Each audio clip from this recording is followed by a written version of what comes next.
রাত হলে মিষ্টি খাওয়ার ক্রেভিং বাড়ে। ইউটিউবে লাড্ডুর ভিডিও দেখে নারিকেলের লাড্ডু খেতে ইচ্ছে হলো। ফ্রিজ খুলে এই ফ্রোজেন নারিকেলটা পেয়ে গেলাম। এই নারিকেলটা রাখা হয়েছিল মূলত পিঠা বানানোর জন্য। তো নারিকেলটা খুব বেশি মিহি করে কুড়ানো ছিল না, তবে যা ছিল তা দিয়েই বানাতে হবে, কারণ আমার লাড্ডু খেতে ইচ্ছে করেছে।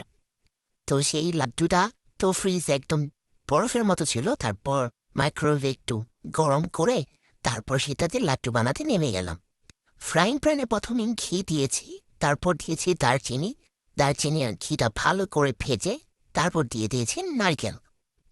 নারিকেলটা একটু ভেজে এই গুড়টাও দিয়ে দিয়েছি। গুড়টা একটু ভেঙে দিয়েছিলাম।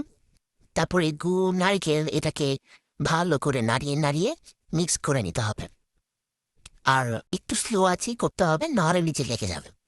তো ওই সময় ওই চামচটা এত বড় হয়ে গেছিল এই পাত্রের তুলনায়, যে না এত কষ্ট হচ্ছিল।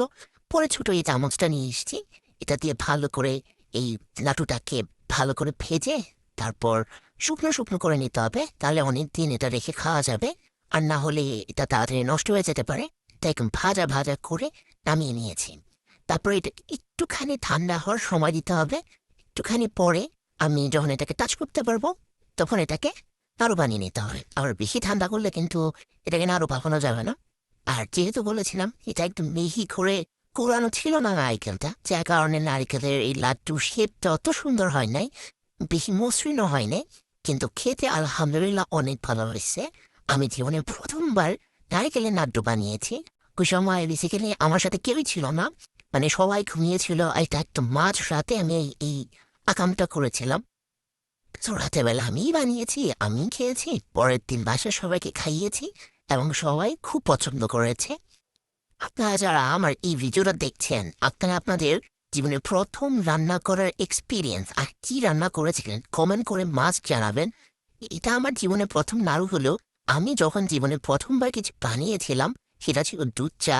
দুধ চা বানিয়েছিলাম অ্যান্ড সেই সময় আমি এক আকাম করে ফেলেছিলাম। চাটা বেসিক্যালি আমি ফাটিয়ে ফেলেছিলাম। চাটা ফেটে গেছিল, চা আর বানাতে পারিনি। তো ওইটা একটা অন্যরকম এক্সপিরিয়েন্স ছিল। তবে আপনারা মাস্ট শেয়ার করবেন আপনাদের জীবনে প্রথম রান্না করার অভিজ্ঞতাটা, মানে ভালো না খারাপ সেটাও শেয়ার করবেন। যাই হোক, প্রথম প্রথম রান্না করার অভিজ্ঞতা অনেকের কাছে অনেক ফানি, অনেকের কাছে অনেক ডিজাস্টারও হতে পারে। বিকজ এখানে গরম তেল, গরম পানি, আগুনের ইউজ আছে। সো সাবধানে কাজ করতে হয়। বাট এখন আমি অনেক এক্সপার্ট হয়ে গেছি প্রত্যেকটা কাজেই। তবে নাড়ু আমি কখনো বানাই নাই, তো এটাতে আমি এখনো আনাড়ি হয়েছি। তো এই আনারের লাড্ডুগুলা দেখতে যেমনই হোক, খেতে আলহামদুলিল্লাহ অনেক ভালো হয়েছে।